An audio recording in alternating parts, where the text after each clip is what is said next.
Bismillahirrahmanirrahim. Assalamualaikum warahmatullahi wabarakatuh. Alhamdulillahirrabbilalamin. Di pagi hari Selasa tanggal 7 April 2020, alhamdulillah kita masih bertemu lagi dalam pembelajaran online ya nak ya. Gimana kabarnya nih anak soleh dan solihah pada hari ini? Bu Guru harap semuanya dalam keadaan sehat walafiat ya nak ya. Insya Allah dalam keadaan sehat karena tidak ada yang keluar rumah kan ya.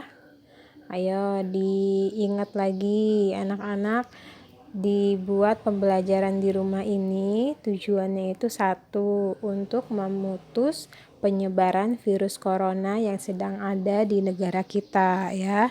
Jadi Bu Guru harap anak-anak stay di rumah aja, tetap di rumah, nggak usah keluar-keluar. Bu Guru juga gitu, kalau nggak ada keperluan mendesak, Bu Guru juga nggak keluar. Hari ini, insya Allah kita masih belajar tematik tema 8-nya, menjaga keselamatan di rumah dan di perjalanan. Sudah dipersiapkan belum buku tematiknya? Yang belum bisa mempersiapkannya dulu. Kita hari ini masih di subtema 2, pentingnya menjaga keselamatan di rumah. Ya, bisa dilihat bukunya. Dan hari ini kita masih di pembelajaran 3. Anak-anak bisa buka bukunya pada halaman 82. Ya, dilihat dulu bukunya halaman 82.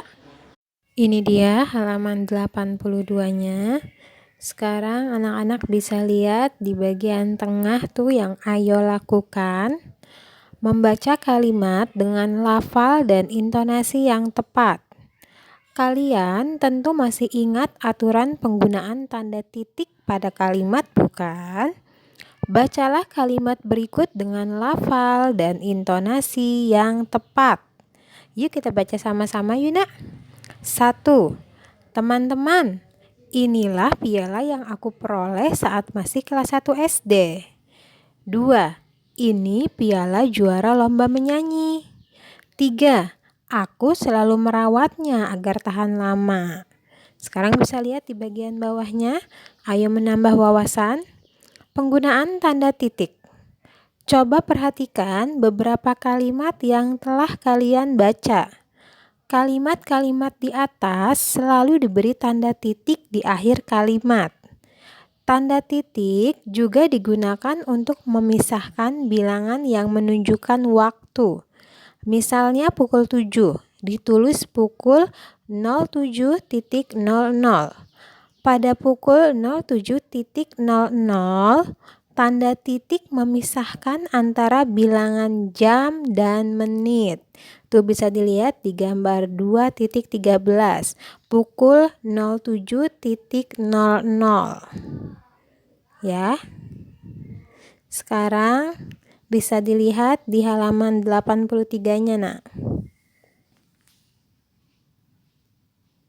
Ini dia halaman 83-nya. Ayo berlatih menentukan penggunaan tanda titik.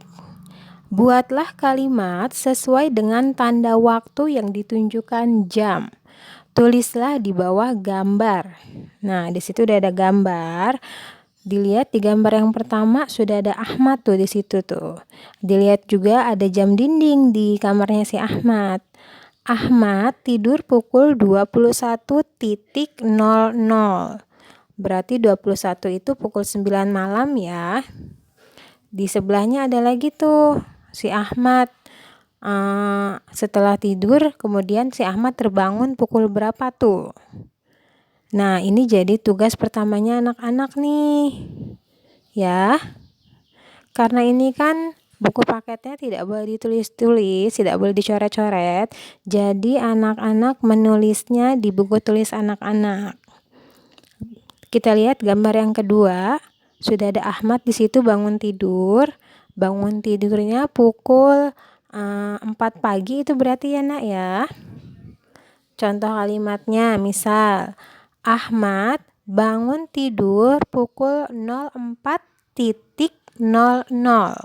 Nah, jangan lupa penggunaan tanda titik pada waktunya ya nak ya. Ini jadi tugas pertama anak-anak.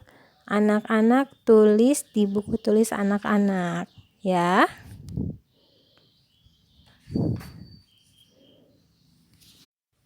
Sekarang anak-anak bisa buka buku anak-anak pada halaman 84. Ayo mengamati. Mengamati gerak tari. Coba perhatikan gambar Ahmad berikut. Ahmad menunjukkan piala yang tampak bersih. Alat apakah yang biasa digunakan untuk membersihkan piala? Biasanya, piala dibersihkan dengan kemonceng. Kalian tentu masih ingat tarian gerakan menggunakan kemonceng, bukan? Perhatikan gerakan tari berikut. Tuh bisa dilihat ada gambar 2.15.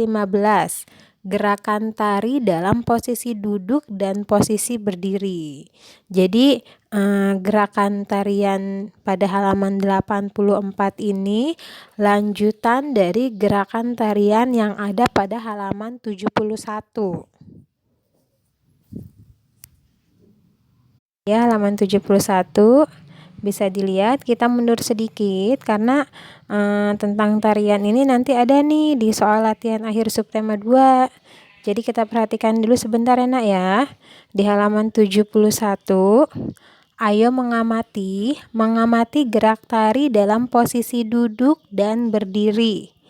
Bisa dilihat tuh di bagian bawah, apakah yang dilakukan mereka untuk membersihkan debu dari dokumen keluarga?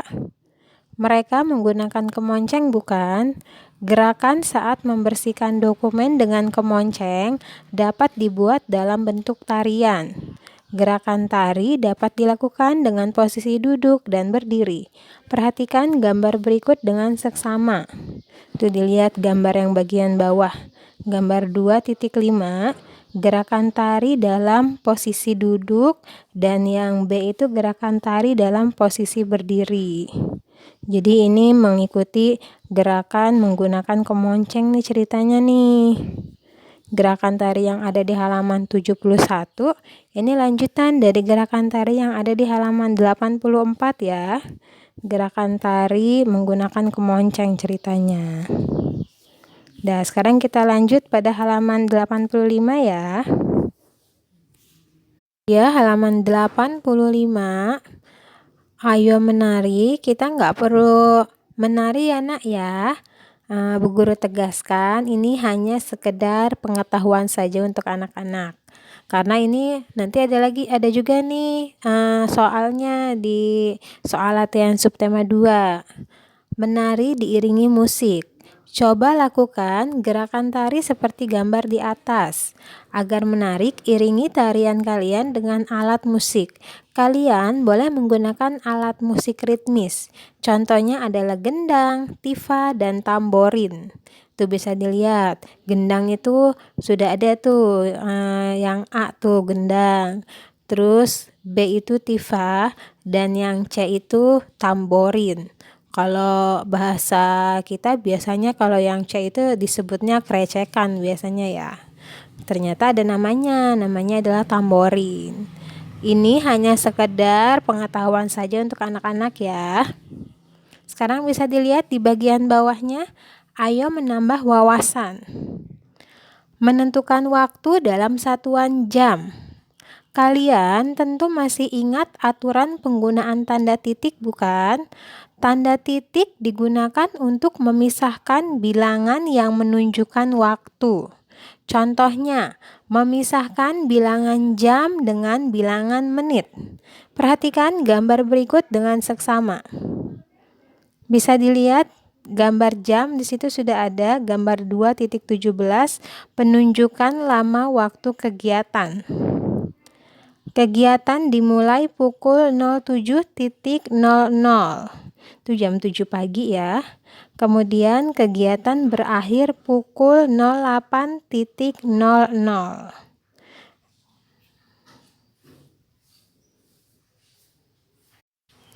Ini halaman 86, kita lanjut. Pada gambar di atas, kegiatan dimulai pukul 07.00. Kegiatan berakhir pukul 08.00. Lama kegiatan 1 jam. 1 jam sama dengan 60 menit. Ayo berlatih menentukan waktu dalam satuan jam. Gambarlah posisi jarum panjang dan jarum pendek yang sesuai. Kemudian, hitunglah berapa menit kegiatan tersebut berlangsung. Nah, ini bisa anak-anak jawab. Anak-anak nggak perlu nulis di buku tulis. Anak-anak bisa dulu nih nulis di buku paketnya. Anak-anak gambar posisi jarum panjang dan jarum pendek yang sesuai, kemudian dijawab soal yang bagian bawahnya, kemudian difoto nanti kirim ke bu guru sama anak-anaknya juga fotonya. Yang perempuan menggunakan jilbab ya nak ya. Kalau sudah difoto jawabannya sama anak-anaknya kirim ke bu guru, kemudian nanti anak-anak hapus lagi jawabannya ya nak ya. Yang kelas 2B juga gitu, foto kirim ke bu guru, kemudian kalau sudah difoto dan dikirim ke bu guru, baru nanti dihapus jawabannya. Oke? Sekarang kita masuk ke pembelajaran 4 ya nak ya. Bisa dilihat di halaman 88. Ayo mengamati. Di situ sudah ada mengamati latihan menari. Nih, jadi langsung intinya aja Bu Guru kasih tahu di gambar 2.18 sudah ada Ahmad dan teman-teman latihan menari. Nah, Ahmad dan teman-teman ini latihan menari sesuai dengan pola lantai yang ada pada halaman 89. Jadi dilihat di situ sudah ada pola lantai dan jenisnya. Ada beberapa gambar pola lantai tuh di situ tuh. Ahmad dan teman-temannya itu menari menggunakan pola lantai lurus ke samping ya. Kemudian ada juga pola lantai berbentuk huruf V, pola lantai lurus ke depan. Kemudian pola lantai berbentuk lingkaran, ada lagi pola lantai serong ke kanan, dan pola lantai serong ke kiri. Tuh, ini jadi pola lantai ini digunakan untuk menari ternyata. Ini juga hanya sekedar pengetahuan aja nih untuk anak-anak. Karena nanti ada juga nih soalnya di soal latihan subtema 2. Ya. Sekarang kita lihat di halaman berikutnya. Sekarang anak-anak bisa lihat buku paket anak-anak pada halaman 91. Di bagian bawah, ayo mengamati. Mengamati penunjukan jarum jam. Ahmad dan teman-teman mulai latihan menari pukul 3 siang. Mereka selesai latihan pukul 5 sore. Perhatikan penunjukan jarum jam berikut. Bisa dibalik bukunya halaman 92. Ini dia halaman 92, di bagian atas sudah ada gambar 2.21, penunjukan jarum jam, mulai latihan dan selesai latihan menari. Tuh, tadi mulai latihannya pukul 3 sore atau pukul 15.00 dan selesai latihannya pukul 5 sore atau pukul 17.00. Waktu mulai latihan dan selesai latihan dapat ditulis sebagai berikut. Mulai latihan pukul 3 siang sama dengan pukul 15.00 dan selesai latihannya pukul 5 sore sama dengan pukul 17.00. Lama kegiatan 2 jam. Jadi 15 ke 17 habis 15, 16, 17. Benar ya, 2 jam ya. 2 jam sama dengan 120 menit. Jadi mereka latihan selama 120 menit. Ingat, 1 jamnya kan sama dengan 60 menit ya nak ya. Tadi ada di latihan sebelumnya. Nah, yang ada tugas lagi di bawahnya nih. Ini jadi tugas anak-anak berikutnya nih. Ayo berlatih menentukan lama waktu kegiatan. Pada pukul berapakah beberapa kegiatan berikut dimulai? Gambarlah posisi jarum panjang dan jarum pendek. Kemudian hitunglah berapa menit kegiatan itu berlangsung. Ini sama seperti tugas sebelumnya deh. Boleh dikerjakan di buku paketnya. Kemudian foto anak-anak latihan pada halaman 92 ini dan kirim ke Bu Guru. Kok nggak di buku tulis, Bu? Iya, soalnya ini banyak nih. Kasihan anak-anak kalau Bu Guru suruh nulis halaman 92 dan 93. Yang terpenting anak-anak mengerti ya, Nak ya. Anak-anak bisa minta bantuan keluarga di rumah ya, Nak ya, untuk mengerjakan ini. Soalnya hanya 3. Cukup sekian tugas dari Bu Guru untuk hari ini. Sehat selalu. Kemudian jangan lupa sholat 5 waktunya dikerjakan. Baik-baik di rumah. Jangan lupa juga bantu Umi dan Abi ya. Terima kasih. Assalamualaikum warahmatullahi wabarakatuh.